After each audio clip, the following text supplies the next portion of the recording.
अस्सलाम वालेकुम नाज़रीन, प्रोग्राम आप देख रहे हैं comedy box PSS special edition. मैं हूं तला आलमगीर, आज भी आपकी खिदमत में हाजिर हुए हैं। और कल पिंडी क्रिकेट स्टेडियम में चौकों छक्कों की बरसात हुई, रिकॉर्ड्स बनते गए, रिकॉर्ड्स टूटते गए और without Sarfaraz Ahmed Quetta Gladiators they got the upper hand on Peshawar Zalmi. Toss जीतकर पहले बैटिंग का फैसला किया बाबर आजम, जो कि कैप्टन है पेशावर ज़ल्मी के, और सेंचुरी स्कोर की। काफी अर्से बाद ऐसा लग रहा था कि बहुत फास्ट वो ट्रैक पर क्रिकेट खेल रहे हैं, थैंक्स टू सैम अयूब, जो कि यंगस्टर हैं, he's been performing, he's been really great for Peshawar Zalmi as well। जवाब में क्वेटा ग्लेडिएटर्स ने लाठी चार्ज किया जेसन रॉय की इंडिविजुअल इनिंग्स की बदौलत। ना सिर्फ उनकी इंडिविजुअल इनिंग्स बल्कि मोहम्मद हफीज भी फॉर्म में आ गए, तमाम प्लेयर्स ने उनका साथ दिया and they chase down this target with 8 wickets in hand, 10 balls remaining. तो ये जो रिकॉर्ड्स कल बने हैं वो आपसे शेयर कर लेते हैं भाई। कल हाईएस्ट स्कोर एवर चेज्ड इन पाकिस्तान सुपर लीग। इससे पहले 207 रन दोहा कलंदर्स के अगेंस्ट इस्लामाबाद यूनाइटेड ने चेज किया था। इसके अलावा highest individual score Jason Roy का 145, नॉट आउट फॉर 63 बॉल्स, ये भी कल रिकॉर्ड बनाया गया। इसके अलावा किसी भी टी20 मैच में सबसे ज्यादा बाउंड्रीज 75 बाउंड्रीज मजमूई तौर पर दोनों इनिंग्स में लगाई गई। 21 छक्के थे, 54 चौके दोनों जानिब से लगाया गया, ये भी कल रिकॉर्ड बना। और कल बाबर आजम ने भी एक रिकॉर्ड बनाया है, जो रिकॉर्ड उनके पास ऑलरेडी है। हाईएस्ट इंडिविजुअल जो ओपनिंग पार्टनरशिप है दोनों प्लेयर्स के दरमियान, कल सैम अयूब और बाबर आजम के दरमियान रही सेकंड हाईएस्ट पार्टनरशिप। इससे पहले का रिकॉर्ड भी बाबर आजम और शर्जील खान के पास है, जो कि जब बाबर आजम कराची किंग्स का पार्ट थे तब ये रहा था। कल के मैच पे जरा नजर डालते हैं। कल टॉस जीतकर पेशावर ज़ल्मी ने बैटिंग का फैसला किया।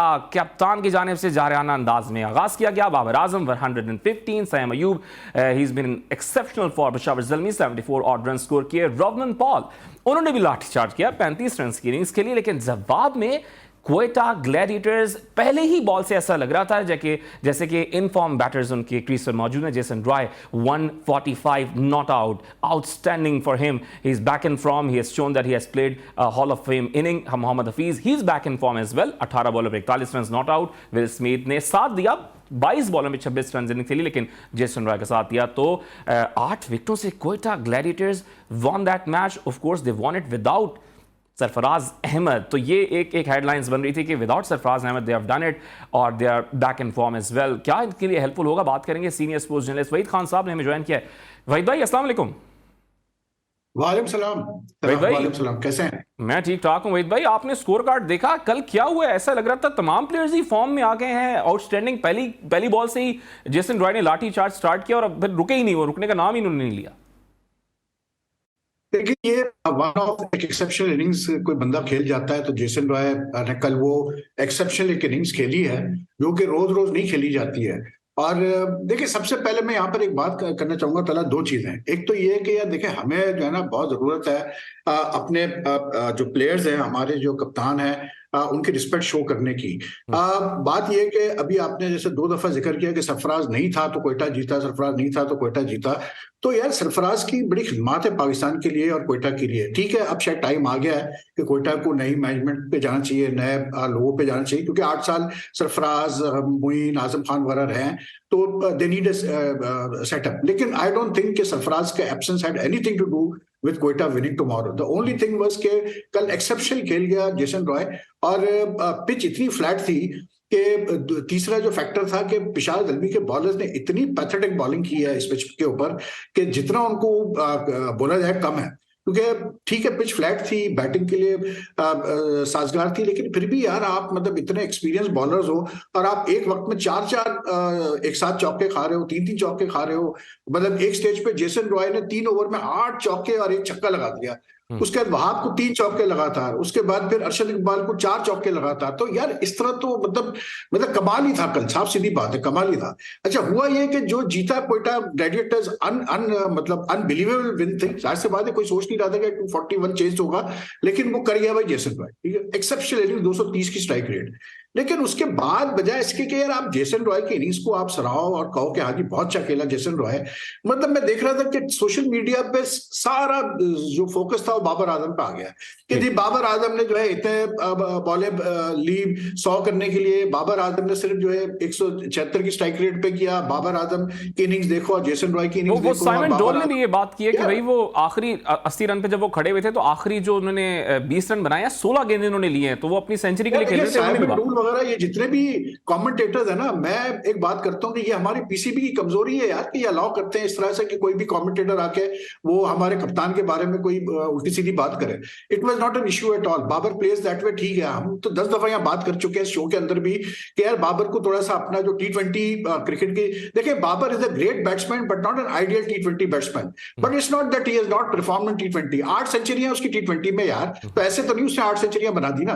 उसने पाकिस्तान को मैचेस जिताया है, उसने एक दफा जो कराची किंग्स फाइनल जीता था उसमें भी बाबर आजम ने रन किए थे, ठीक है। तो बाबर आजम ने परफॉर्म तो किया हुआ है, लेकिन ठीक है क्योंकि आजकल डिमांड है T20 क्रिकेट की कि आपको और तेज खेलना पड़ता है, तो हम सब कहते हैं कि ठीक है बाबर आजम को थोड़ा सा अपना गेम जो है वो रीइन्वेंट करना पड़ेगा T20 का, ही शुड डू इट, इसमें कोई वो नहीं। लेकिन अगर एक बंदा यार 115 कर रहा है 176 की स्ट्राइक रेट पे है, उसके ऊपर एक बंदे ने आकर एक्सेप्शनल इनिंग्स खेल गया, वो भी वो बंदा जो कि व्हाइट बॉल स्पेशलिस्ट है यार। जेसन रॉय सक्सेसफुल नहीं रहा टेस्ट में, उसको इंग्लैंड ने कन्फाइन किया हुआ था व्हाइट बॉल क्रिकेट के ऊपर, ठीक है।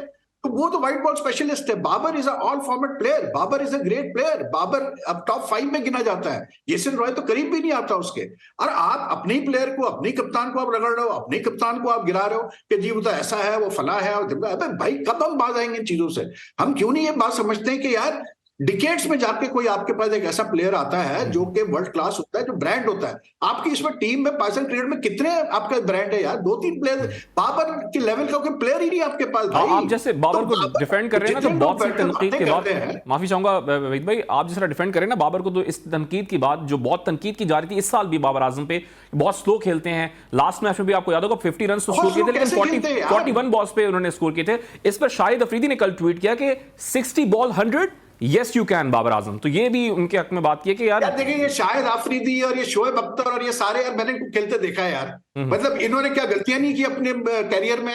इन्होंने क्या मरवाया नहीं पाकिस्तान को मैचेस? क्या इन्होंने हरवाया नहीं पाकिस्तान को मैचेस? इन्होंने क्या लेट डाउन नहीं किया पाकिस्तान को मैचेस में? क्या इन्होंने हर वक्त 100% परफॉर्मेंस दी है?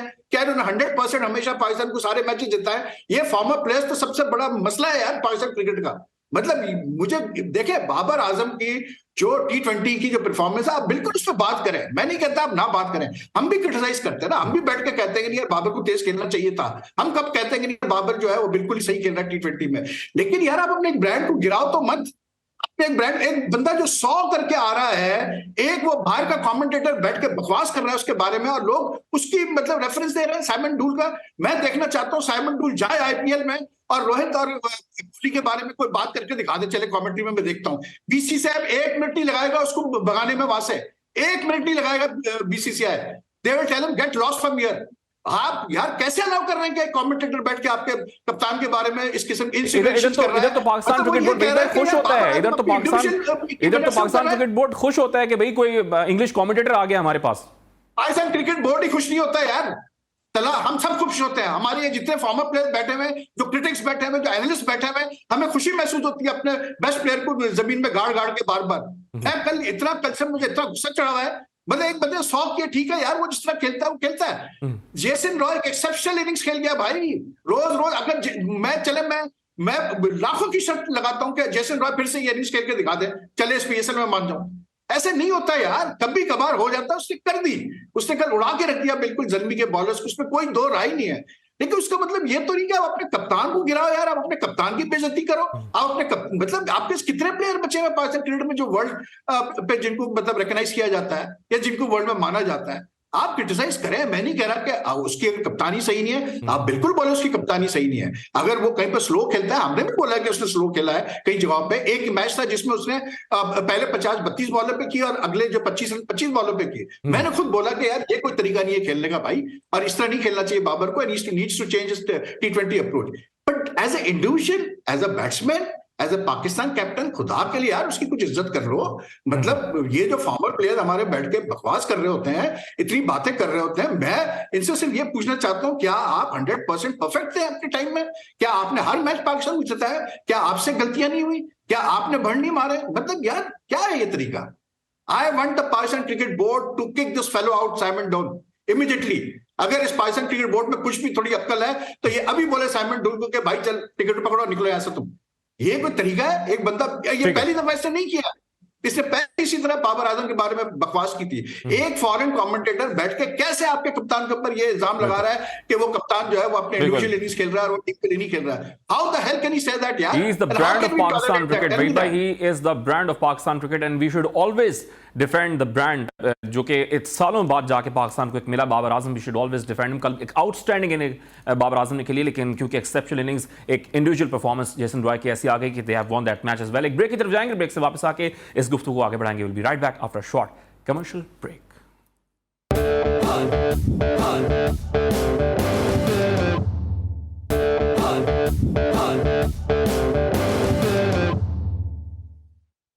Welcome back after a short commercial break. हम बात कर रहे हैं PSL सीज़न 8 की, कल के इंपॉर्टेंट मैच की. उनकी तनकीद बहुत ज़्यादा की जा रही है. कौमी क्रिकेट टीम के कप्तान भी हैं, पेशावर ज़ल्मी के भी कैप्टन हैं, पेशावर ज़ल्मी के बाबर आजम पर के जैसे कि साइमन डोल ने कहा कि लास्ट जो 16 बॉल्स उन्होंने खेली हैं अपनी सेंचुरी से पहले 80 रन उन्होंने स्कोर किए, जो कि फास्टेस्ट उनकी थी इस साल PSL की इनिंग्स. और उसके बाद जो 16 बॉल्स उन्होंने खेली उसमें 20 रन सिर्फ उन्होंने स्कोर किया. तो साइमन डोल जो कि कमेंटेटर हैं इस साल पाकिस्तान सुपर लीग सीज़न 8 में, उन पर अब तनकीद की जा रही है क्योंकि उन्होंने एक गुफ्तगू की कि सिर्फ बाबर आजम अपनी सेंचुरी के लिए खेल रहे थे, अपनी टीम के बारे में वो नहीं सोच रहे थे. तो अब जैसे कि वहीद भाई बात कर रहे थे कि वो मुतालबा कर रहे थे बेसिकली पाकिस्तान क्रिकेट बोर्ड से कि वो साइमन डोल को इस साल जो PSL है उससे बर्खास्त करें, उसको यहाँ से भेज दें. एक और अहम जो कि सीरीज़ चल रही है, बांग्लादेश का टूर कर रही है इंग्लिश क्रिकेट टीम. पहले T20 इंटरनेशनल मैच में बांग्लादेश ने इंग्लैंड को शिकस्त दे दी है. इंग्लैंड की स्टार स्टडेड जो कि सीरीज़ है, इंग्लिश क्रिकेट टीम 156 रन उन्होंने पहले बैटिंग करते हुए बनाए. जवाब में थैंक्स टू नजमुल हुसैन शंतु जो कि एक आउटस्टैंडिंग क्रिकेटिंग स्टार हैं बांग्लादेश के, उन्होंने 51 रन की इनिंग्स खेली, फास्टेस्ट फॉर हिम, 170 का स्ट्राइक रेट. जवाब में शकीब अल हसन जो कि कैप्टन हैं, 35 year old superstar for Bangladesh, 34 run की उन्होंने इनिंग्स खेली है और चेस डाउन कर लिया है इस टारगेट को. अच्छा सर, आप बात करेंगे आज एक और इंपॉर्टेंट मैच की. Islamabad United they are facing Lahore Qalandars जो कि टॉप 2 पर विराजमान है पॉइंट्स टेबल पर. इन दोनों के दरमियान जो इससे पहले मैच हुआ वो मैच नंबर 16 था, उस पर नजर डालेंगे कि उसमें मैच समरी में क्या सूरत हाल रही. पहले लाहौर कलंदर्स ने उनको दावत दी गई, इस्लामाबाद यूनाइटेड की जानिब से टॉस जीत कर बैटिंग की. लाहौर कलंदर्स ने जारहाना अंदाज में खेला और अब्दुल्ला शफीक 45 रन की इनिंग्स. हम अब्दुल्ला शफीक से मतलब बार बार बात करते रहे हैं कि बाबर आजम जबकि कैप्टन है पाकिस्तान नेशनल टीम के, उन्होंने अब्दुल्ला शफीक को कहा था कि वो एक टेस्ट के बैटर हैं, लेकिन अब्दुल्ला शफीक ने इस साल सीजन में ये प्रूव किया है कि वो एक T20 बैटर भी हैं, वो अच्छी परफॉर्मेंसेस दिखा रहे हैं. फ़खर जमान ने 36 रन की इनिंग्स के लिए थी और 200 रन यानी 201 रन का हदफ दिया था इस्लामाबाद यूनाइटेड को. जवाब में क्योंकि तमाम प्लेयर्स ने जारहाना अंदाज में खेलने की कोशिश की, 90 रन पर ऑल आउट हो गई थी. इस साल PSL का लोएस्ट स्कोर इस्लामाबाद यूनाइटेड ने बनाया और 110 रन की एक बड़ी कामयाबी. और ये वही कामयाबी थी कि लाहौर कलंदर्स चौथी पोजीशन पर विराजमान थे, लेकिन एक लंबी छलांग लगाकर इस मैच के बाद टॉप पोजीशन पर आ गए और इस वक्त भी ये टॉप पोजीशन पर लाहौर कलंदर्स मौजूद है 12 पॉइंट्स के साथ, और 12 ही पॉइंट्स के साथ इस्लामाबाद यूनाइटेड भी सेकंड पोजीशन पर है क्योंकि नेट रन रेट जो है वो लाहौर कलंदर्स का बेहतर है, प्लस 0.18 है. तो इसलिए Lahore Qalandars they are on the top position. Waheed भाई हमारे साथ मौजूद है. वहीद भाई, लाहौर कलंदर्स इस्लामाबाद यूनाइटेड का आज टाकरा होने जा रहा है, टॉप 2 टीम्स हैं, कौन फेवरेट्स आपको लग रहा है? जैसे कहा कि इस्लाम यूनाइटेड जिस तरह से अब खेलती आ रही है पिछले चंद एक मैचेस से, उनका मोरल काफी हाई है. और दूसरा ये कि लाहौर कलंदर का वही मसला है अपना तला के लास्ट मैच में भी उनको जब चेस करना पड़ा, सेकंड बैटिंग करनी पड़ी तो वो मैच हार गए. तो again it will be on the toss. I have no doubt कि अगर टॉस जीतता है तो वो पहले बैटिंग करेगा और लाहौर को चेस करवाएगा.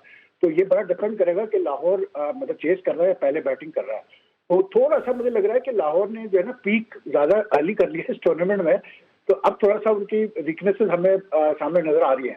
लेकिन I think Islamabad batting wise is a better unit than Lahore, much better unit than Lahore. और उनके सारे बैट्समैन अच्छे रन कर रहे हैं, चाहे आजम हो, चाहे फहीम हो, चाहे शादाब हो, चाहे बस एक एलेक्स हेल की कमी रह गई है. करण मनरो भी रन कर रहा है, तो अगर एलेक्स हेल ने भी रन करना शुरू कर दिए तो Islamabad is a very dangerous side. तो मैं I will go with Islamabad. मुझे इस्लामाबाद लग रहा है फेवरेट है. अच्छा, जो पेशावर के अगेंस्ट मैच था जब चेस कर रहे थे तो आप भी तनकीद कर रहे थे कि शाहीन अफरीदी ने खुद अपने आप को क्यों अब द ऑर्डर प्रमोट किया था जब सिकंदर रजा वहां पर मौजूद थे, इन फॉर्म सिकंदर रजा. तो उन पे भी आज थोड़ा बहुत प्रेशर होगा कि यार लास्ट मैच में चेजिंग सिचुएशन बन सकती थी अगर वो सिकंदर रजा को ऊपर भेजते. देखिए बात ये है कि शाहीन ये जो एक्सपेरिमेंट ये कर रहे हैं शाहीन के साथ, उसकी वजह ये भी हो सकती है कि क्योंकि ये प्लेऑफ्स के लिए क्वालिफाई कर चुके हैं, already qualified for the playoffs, इन पे इतना प्रेशर नहीं है अभी प्लेऑफ्स के लिए क्वालिफाई करने का, 12 पॉइंट से पहुंच चुके हैं। तो इस वजह से आई थिंक ये शायद मतलब एक्सपेरिमेंटेशन कर रहे हैं, लेकिन आई डोंट थिंक ये कोई इनका लॉन्ग टर्म सोल्यूशन है। मुझे नहीं लगता कि आज शायद शाहीन को हम देखें। अगर चेस पे अगर जाता है लाहौर, तो मुझे नहीं लगता कि शाहीन फिर ऊपर आएगा बैटिंग करने, फिर ये अपने बैटिंग ऑर्डर के साथ ही जाएंगे, क्योंकि पिछले मैच में हमने देख लिया कि शाहीन के ऊपर आने से उसने 50 तो किए, लेकिन उससे डॉट बॉल्स भी काफी खेली। और दूसरा ये था कि दो अच्छे बैट्समैन विजय और सिकंदर जो मैच जिता सकते थे, सिकंदर रजा, उनको टाइम नहीं मिला बैटिंग करने का प्रॉपर। अच्छा वेद भाई, कल के मैच पे जैसे हम बात कर रहे थे ना सरफराज अहमद से मुतालिक, ट्विटर पे भी कल मैंने 2-3 ट्रेंड्स देखे थे, ट्रेंड कर रही थी ये चीज़ें कि probably Quetta are better without Sarfaraz, क्योंकि कल तो लीग तो रन्स कल भी किए हैं। बात तो वही है कि कैप्टनसी का तो कोई इशू नहीं है, कल Mohammad Nawaz as a captain थे, लीग रन्स तब भी किए हैं। जैसे आप बात कर रहे हैं कि सिर्फ जेसन रॉय की वजह से ये लोग जीते हैं, एज अ कैप्टन कोई चेंजेस आपने देखी कोई टैक्टिक्स में, कोई पोटेंशियल कोई प्लान में? नहीं, कुछ भी नहीं यार। देखो तला बात वही है कि कल वही सारी गलतियां हुई हैं, वही हसनैन ने वही हरकत की है। पहला ओवर अच्छा कराया, उसके 2 ओवर में उसने जो है 14-15 के एवरेज से उसने कोई 55 रन दे दिए। फिर उसी तरह जो है वो अमल लड़का बेचारा जो नया उसको खिलाया, उसने 3 ओवर में उसने कोई 47 दे दिए। तो सिवाय नसीम शाह के किसी ने भी बॉलिंग अच्छी नहीं की। और कोई ऐसी कल जो सिचुएशन थी मैच की, मैं समझता हूँ कि वो ऐसी थी कि बॉलर्स को बहुत अच्छी बॉलिंग करने की जरूरत थी और अपना माइंड इस्तेमाल करने की जरूरत थी, क्योंकि ये कह देना कि T20 में फ्लैट पिच है तो क्या करे बॉलर, तो ये तो बात नहीं बनेगी। तो bowlers have to come up with something new. तो मुझे नहीं लगता कि कल दोनों टीमों के बॉलर्स ने अच्छी बॉलिंग की। और कप्तानी का यार देखें, T20 क्रिकेट में सरफराज की जो कप्तानी है और जो दूसरों की आप बात करते हैं, मिड टूर्नामेंट में आप कोई कंपैरिजन नहीं कर सकते। कल ये अच्छा हो गया कि कोयटा जीत गई है, रन रेट भी कल कोयटा में इंप्रूव हुआ, तो कोयटा कम से कम प्लेऑफ्स के रन में तो है, अभी भी आउटसाइड चांस उनका है। लेकिन अब जो भी होगा, जो चेंज हम देखेंगे ना कोयटा की टीम में, वो हम एक अगले सीजन से देखेंगे। अभी फिलहाल जो है सरफराज सिर्फ एक मैच के लिए मैं बैठा, अगर वो फिट हुआ तो खेलेगा आखिरी मैच। आपको लग रहा है कि लास्ट मैच में खिलाएंगे? क्योंकि ये भी तो हो सकता है कि टीम मैनेजमेंट डिसाइड करे कि प्रोबेबली गो विदाउट सरफराज, एक प्रॉपर रेस्ट दे दो इसको, कि शायद पहले बैटिंग करते हुए एक लंबी इनिंग्स खेल जाएंगे, नेट रन रेट तो अपना बेहतर करना है और मैच भी अगेंस्ट मुल्तान सुल्तान्स है, they are in form as well, तो एक बड़े मार्जिन से उनको अगर हराते हैं तो उनका खुद बाहर होना पॉसिबिलिटी बन जाएगी, क्योंकि अगर वो पेशावर से मैच हार जाते हैं, पेशावर को भी जीतना जरूरी है, तो विदाउट सरफराज जा सकते हैं, प्लान हो सकते हैं उनके? नहीं, अगर सरफराज फिट हुआ तो नहीं जाएगा कोयटा, सरफराज के बगैर सवाल ही पैदा था। अगर सरफराज फिट हुआ तो बिल्कुल खिलाएंगे, क्यों उसने रन भी तो किए हैं इस टूर्नामेंट में।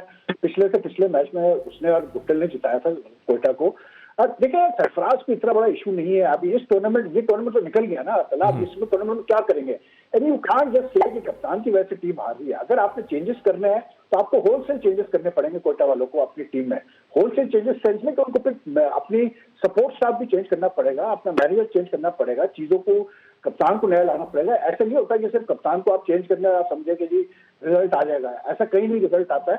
आपको फिर पूरा ओवरऑल चेंज करना पड़ता है। और कोयटा में बार बार कह रहे हैं कि 8 साल हो गए, तो कोई कबात नहीं कि अगर अगले सीजन से नया सेटअप ट्राई करके और नया कप्तान ट्राई करके देखे तो। आप खुद भी नदीम उमर साहब के करीब होंगे, आपकी उनसे बात भी हुई होगी या होती होगी। उनका जो स्टांस रहा है कि सरफराज अहमद जब तक कप्तान रहना चाहते हैं कोयटा ग्लैडिएटर्स के, वो रह सकते हैं। अब क्योंकि इतनी परफॉर्मेंसेस खराब हो गई हैं कि मुझे लगता है एज अ पर्सन सरफराज को जो मैं जानता हूं कि वो शायद खुद दस्तबरदार हो जाएं, लेकिन अगर वो फिर भी नहीं होते तो उनका जो स्टांस है, क्या वो वाकई इसी स्टांस पे है कि जब तक सरफराज कहेगा तब करना चाहेगा वो कर सकता है, या नदीम उमर साहब खुद भी हटा सकते हैं उनको? नहीं, देखें यार, Nadeem Umar is a businessman, उन्होंने टीम खरीदी है और उनको पता है कि यार जो विनिंग टीम होती है ना PSL में, उसी को सबसे अच्छे स्पॉन्सर मिलते हैं, उसी को सबसे ज्यादा पैसे मिलता है और उसी को देखने टीम लोग आते हैं।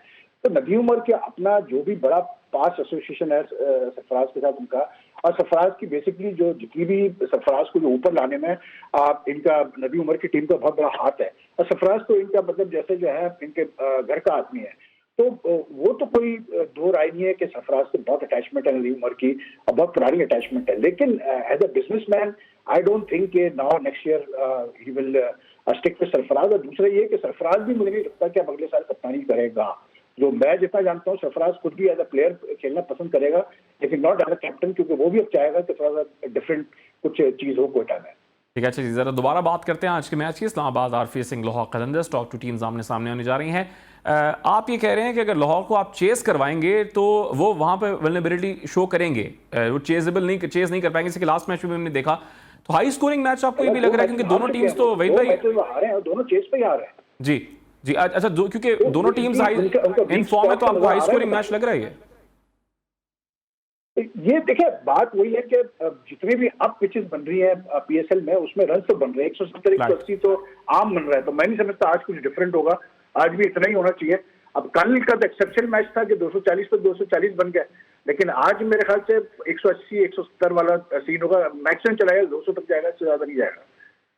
ठीक है, अच्छा हाई स्कोरिंग होगा मैच। और खास तौर पे इस्लामाबाद की टीम में जैसे आप भी बात कर रहे थे कि अब एलेक्स हेल्स ही रह गए हैं जो कि इनफॉर्म नहीं है, या एक दो मैच उनके उन्होंने रिसेंटली ज्वाइन किया है, 2 मैचेस पहले ही ज्वाइन किया इस्लामाबाद को दोबारा, तो अब वही है जो कि इन्फॉर्म नहीं है, बाकी तमाम प्लेयर्स इन्फॉर्म है। और जैसे कि मैं कल भी आपसे बात कर रहा था कि मेरी ये ख्वाहिश है कि शादाब खान 1 डाउन आ जाएं, तो लास्ट मैच में चलो उन्होंने 44 रन की इनिंग्स खेली थी 20 बॉलों पर, आज भी लग रहा है आपको कि as a captain he is doing good? पिछले मैच में अच्छी बैटिंग की शादाब ने और काफी फ्रस्ट्रेटेड जब वो आउट हुए, तो मैं समझता हूँ कि आज भी वो ऊपर ही आएंगे बैटिंग करने के लिए। एंड देखिए Islamabad as a batting unit they are very good, उनके पास प्लेयर्स बड़े तगड़े हैं और सब रन कर रहे हैं। आजम भी रन कर रहा है, फहीम भी रन कर रहा है, आसिफ अली भी कर जाता है बीच में, शादाब भी रन कर रहा है, कलर मंडो रन कर रहा है, तो उनको सिर्फ रहमानुल्लाह और गुरबाज ने उतने रन भी नहीं किए जितना उसको करने चाहिए थे। लेकिन अगर आप इनकी ओपनिंग ही देख लें, रहमानुल्लाह, गुरबाज और एलेक्स हेल्स की, तो ये बड़ी खतरनाक ओपनिंग जोड़ी है। और जिस दिन ये चल गए, ये दोनों ही चल गए, तो ये मतलब कबाड़ा करके रख देंगे। लेकिन याद है ना आपको लास्ट मैच में 90 पे ऑल आउट हो गए थे इन्हीं के अगेंस्ट इस्लामाबाद चेजिंग। क्या चीज?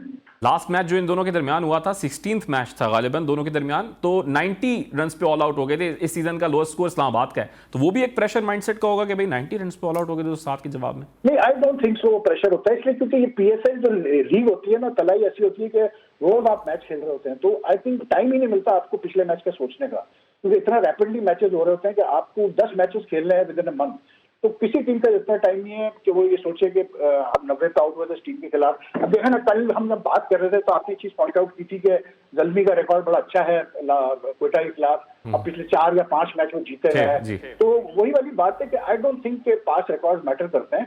जो पिछला हुआ वो हो गया, अब आज नया मैच है और नई सिचुएशन है बिल्कुल, तो मेरे हिसाब से तो कोई ऐसा प्रेशर नहीं होगा इस बात। अच्छा, टॉस जीत के क्या करना चाहिए, ये भी इंपॉर्टेंट नहीं है, या क्योंकि टॉस अगर इस्लामाबाद जीत रहा है तो वो बैटिंग फर्स्ट कर ले, चेस करवा दे लाहौर, बैट फर्स्ट। और जीत के तो पहले बैटिंग करनी चाहिए इस्लामाबाद को हर सूरत में। देखिए लाहौर, अब मुझे आप बताएं ना कि यार अगर अभी भी लोगों की बात की समझ में नहीं आ रही कि लाहौर वीक पे चेस पे वीक है, तो फिर क्या कह सकते हैं भाई। तो अगर इस्लाम टॉस जीत के पहले लाहौर को बैटिंग कराता है तो उनसे बड़ा बेवकूफ कोई नहीं होगा फिर।